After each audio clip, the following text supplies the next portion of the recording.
കരുതലിന്റെ സ്നേഹസ്പർശം AKG memorial cooperative hospital, Kannur.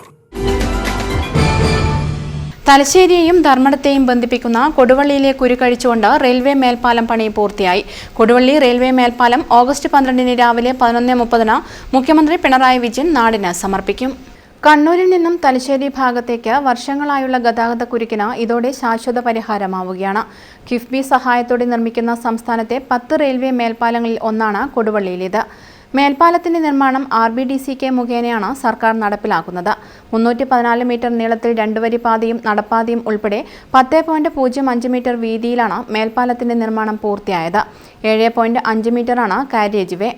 മേൽപ്പാലത്തിന് പുറമെ ഇതിന്റെ സമീപത്തുള്ള ഭൂവുടമകൾക്ക് പ്രവേശനം നൽകുന്നതിനായി ദേശീയപാതയുടെ വശത്ത് 4 മീറ്റർ വീതിയിൽ ഡ്രെയിനേജോടുകൂടിയ 210 മീറ്റർ സർവീസ് റോഡും നിർമ്മിച്ചിട്ടുണ്ട്.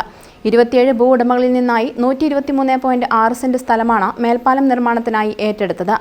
പദ്ധതിയുടെ മൊത്തം ചെലവ് 36.37 കോടി രൂപയാണ്. ഇതിൽ ഭൂമി ഏറ്റെടുക്കുന്നതിന് 16.25 കോടിയും നിർമ്മാണത്തിന് 10.06 കോടിയും ഉൾപ്പെടെ സംസ്ഥാനം 26.31 കോടിയും റെയിൽവേ 10.06 കോടി രൂപയുമാണ് ചെലവഴിച്ചത്. സ്ട്രക്ചർ ഡിസൈൻ IIT പരിശോധനകൾ നടത്തിയ ശേഷമാണ് നിർമ്മാണം ആരംഭിച്ചത്. തലശ്ശേരിയുടെ വാണിജ്യ വ്യവസായ സാമ്പത്തിക മുന്നേറ്റത്തിന് വലിയൊരു മുതൽക്കൂട്ടായി മാറും കൊടുവള്ളി മേൽപ്പാലം. ഓഗസ്റ്റ് 12 മുഖ്യമന്ത്രി പിണറായി വിജയൻ ഉദ്ഘാടനം ചെയ്യുന്ന ചടങ്ങിൽ നിയമസഭാ സ്പീക്കർ അഡ്വക്കേറ്റ് AN ഷംസീർ അധ്യക്ഷത വഹിക്കും. ധനകാര്യ വകുപ്പ് മന്ത്രി KN ബാലഗോപാൽ മുഖ്യാതിഥിയാകും.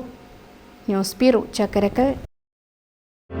Madhurag gold and diamonds, Madhurag building, Kannur road, Chakkarakkal.